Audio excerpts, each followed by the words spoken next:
വസുദേവസുതം ദേവം കംസചാണൂരമർദ്ദനം ദേവകീ പരമാനന്ദം കൃഷ്ണം വന്ദേ ജഗദ്ഗുരും.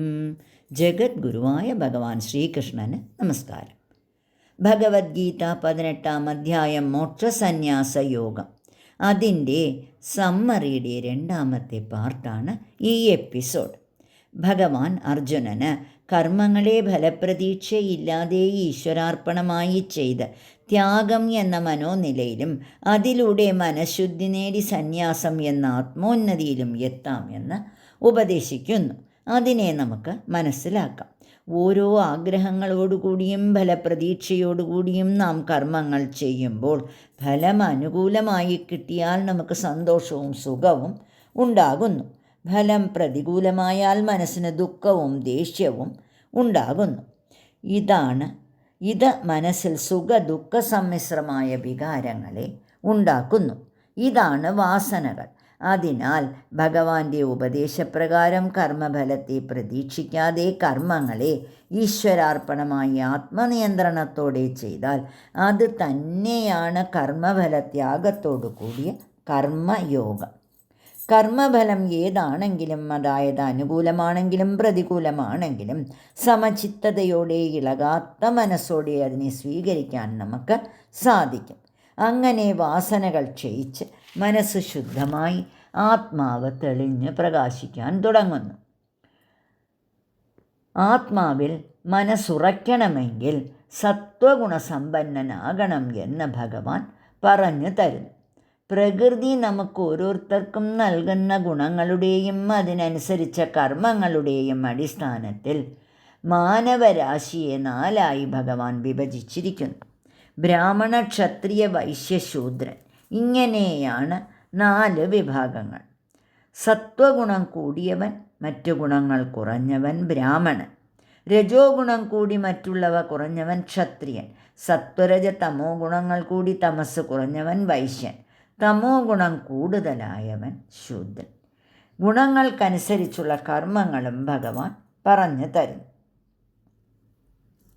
ത്രിഗുണങ്ങളാകുന്ന മാനദണ്ഡം ഉപയോഗിച്ചുള്ള ഈ വിഭജനത്തെ മനസ്സിലാക്കി നാം തന്നെ ആത്മപരിശോധന ചെയ്ത് നാം ഏത് വിഭാഗത്തിൽ പെടുന്നു എന്നറിഞ്ഞ് അതിനനുസരിച്ചുള്ള നിയതമായ ധാർമ്മിക കർമ്മങ്ങളെ ചെയ്യാൻ ഭഗവാൻ ഉപദേശിക്കുന്നു.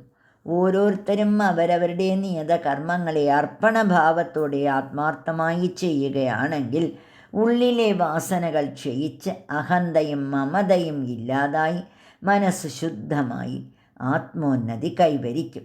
ഇങ്ങനെ ഈശ്വരസ്മരണയോടെ ചെയ്യുന്ന കർമ്മങ്ങൾ തന്നെ ഈശ്വര പൂജയായി മാറും. പുരുക്ഷത്രിയൻ തൻ്റെ ധർമ്മമായ യുദ്ധത്തെ ഫലപ്രതീക്ഷയില്ലാതെ ഈശ്വരാർപ്പണമായി ചെയ്താൽ അതിലൂടെ തന്നെ അവന് മോക്ഷം പ്രാപിക്കാൻ സാധിക്കും എന്ന് ഭഗവാൻ പറഞ്ഞു തരുന്നു.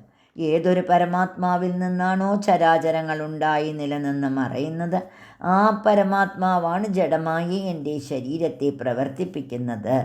ആ പരമാത്മാവിനുള്ള പൂജയാണ് എൻ്റെ കർമ്മങ്ങൾ എന്നുള്ള മനോഭാവത്തോടു കൂടി ഇന്ദ്രിയങ്ങൾ പ്രവർത്തിക്കുകയാണെങ്കിൽ നമ്മുടെ അന്ധകരണം ശുദ്ധമായി മുക്തി നേടാൻ തയ്യാറാകും.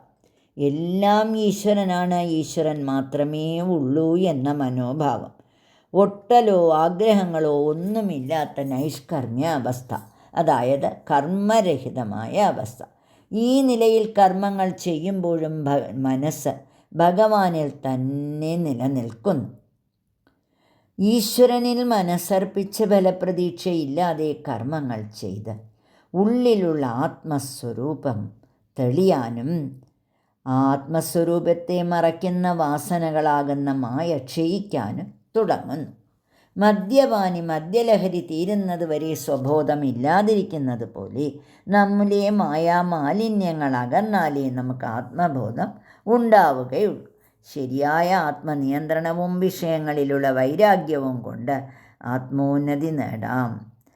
മനോബുദ്ധികളെ ഈശ്വരനിൽ ഏകാഗ്രമാക്കി കഴിഞ്ഞാൽ പതുക്കെ മനസ്സിലെ രാഗദ്വേഷങ്ങൾ അകന്ന് പ്രശാന്തചിത്തനും ശോകമോഹങ്ങൾക്ക് അതീതനുമായി തീരുന്നു സാധകൻ.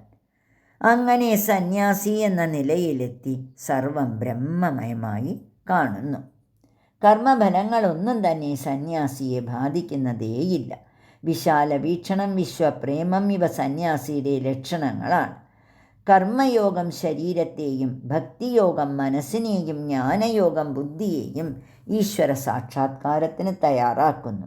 അതിനാൽ എല്ലാ കർമ്മങ്ങളും ഈശ്വരാർപ്പണമായി ചെയ്യുന്നവൻ്റെ അജ്ഞാനം നീങ്ങി ജീവാത്മാവ് പരമാത്മാവ് തന്നെ എന്ന ജ്ഞാനം ഉണ്ടാകുന്നു. അങ്ങനെ ആത്മാനുഭൂതി അനുഭവിക്കുന്നു സാധകൻ. ഹൃദയം ഈശ്വരന് സമർപ്പിച്ചുകൊണ്ട് കരചരണങ്ങളെ, അതായത് ഇന്ദ്രിയങ്ങളെ, ലോകനന്മയ്ക്ക് വേണ്ടി കർമ്മങ്ങൾ ചെയ്യാൻ ഉപയോഗിക്കുക. ഇതാണ് ഗീതാ സന്ദേശം. ഈശ്വരഭക്തിയാണ് കർമ്മയോഗ രഹസ്യം. ഭഗവത് ഭക്തിയോടുകൂടിയ കർമ്മഫലമാണ് മുക്തി എന്ന് ഭഗവാൻ പറഞ്ഞു തരുന്നു. ഗീതോപദേശത്തിലൂടെ ശ്രീകൃഷ്ണൻ തൻ്റെ പരമഭക്തനും ശിഷ്യനുമായ അർജുനൻ്റെ അജ്ഞതയെ തുടച്ചു മാറ്റി അവനെ ആത്മജ്ഞാനം നൽകി കർമ്മോത്സുകനാക്കുന്നു. സർവപാപങ്ങളിൽ നിന്നും സർവവാസനകളിൽ നിന്നും അവനെ മോചിതനാക്കി യുദ്ധം ചെയ്യാൻ തയ്യാറാക്കുന്നു. ഭഗവാൻ കൃഷ്ണൻ്റെ തിരുമുഖത്തിൽ നിന്ന് നിർഗളിച്ച പരമഗുഹ്യമായ ഈ ഗീതാശാസ്ത്രം അറിയുന്ന ജ്ഞാനി പരമഭക്തരായ ആഗ്രഹമുള്ളവർക്ക്, തയ്യാറായവർക്ക് ഇതിനെ പകർന്നു നൽകണം. ഗീതാശാസ്ത്രം എന്ന ആധ്യാത്മിക തത്വത്തെ കേൾക്കുകയും മനസ്സിലാക്കുകയും ഉൾക്കൊള്ളുകയും ചെയ്യുന്നവർ ധ്യാനയജ്ഞം കൊണ്ട് എന്നെ പൂജിക്കുന്നവരായിത്തീരുന്നു. അതിനാൽ നാം ഓരോരുത്തരും ഭഗവത് ഭക്തനായി ഭഗവാനിൽ മനസ്സർപ്പിച്ചുകൊണ്ട് ഭഗവത് പൂജയായി കർമ്മങ്ങളെ ചെയ്യാനും അതിലൂടെ ആത്മോന്നതി നേടാനും ശ്രമിക്കാം.